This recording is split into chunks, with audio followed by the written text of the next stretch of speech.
મતદાન વિશે શું કહે છે જે ચૂંટણી ચાલે? સમગ્ર રાજ્યમાં પંચાયતી રાજની ગ્રામ પંચાયતોની 7,500થી વધારે બીજા તબક્કાની ચૂંટણીઓ યોજાઈ રહી છે ત્યારે સમગ્ર રાજ્યમાં 600થી વધારે પંચાયતો બિનહરીફ થઈ છે. એની સાથે 69 જેટલી પંચાયતો બનાસકાંઠાની અંદર પણ સમરસ થઈ છે. આ તમામ સમરસ પંચાયતોને, સરપંચોને, ગામના મતદારોને અભિનંદન આપું છું.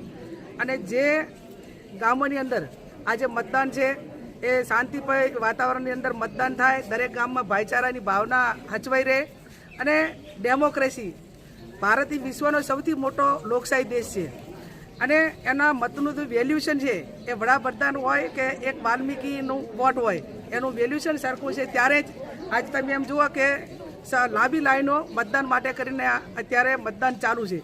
એટલે સૌ મતદારોને પણ હું અભિનંદન આપું છું કે એમણે ડેમોક્રેસી લોકશાહીમાં પોતાનો મતાધિકારનો ઉપયોગ કરીને પોતાને ગમતા સરપંચને ચૂંટવા માટેનો જે બંધારણીય હક મળ્યો છે એનો પૂરેપૂરો ઉપયોગ કરી રહ્યા છે.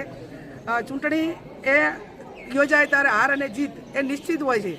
જે સરપંચ જીતે એ તમામ ગામ લોકોને સાથે રાખીને ગામનો વિકાસ કરે અને જેને પરિણામ નથી આવ્યું એ બીજી વખત પ્રયત્ન કરે, પણ એક સમરસતાનો ભાવ અને ગામની અંદર ભાઈચારાની ભાવના હચવાઈ રહે એવી હું તમામ મતદારોને અને સૌ એમના ટેકેદારોને, ઉમેદવારોને એમની પાસે અપેક્ષા રાખું છું. એમને વિનંતી કરું છું આ કાયદો વ્યવસ્થા પૂરેપૂરું જળવાય અને ચૂંટણી પત્યા પછી કોને આપ્યો અને કોને ના આપ્યો એ કોઈ હિસાબોમાં ન પડે. લોકશાહીને ટકાવવા માટેનું કામ કરે.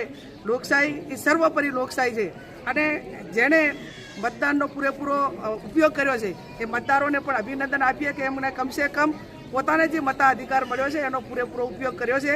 એટલે સમસ્ત તમામ પંચાયતોના જે કંઈ એના આયોજકો હોય, વહીવટી તંત્ર હોય, કાયદો અને વ્યવસ્થા સારી રીતે જાળવે. નિષ્પક્ષીય ચૂંટણી થઈ રહી છે. આ કોઈ સિમ્બોલ ઉપર ચૂંટણી નથી અને સિમ્બોલ ઉપર નથી એટલે પોતાને ગમતા સરપંચનો જે આજે ચૂંટવા માટેનો મોકો આ લોકશાહી આપ્યો છે એનો પૂરેપૂરો ઉપયોગ.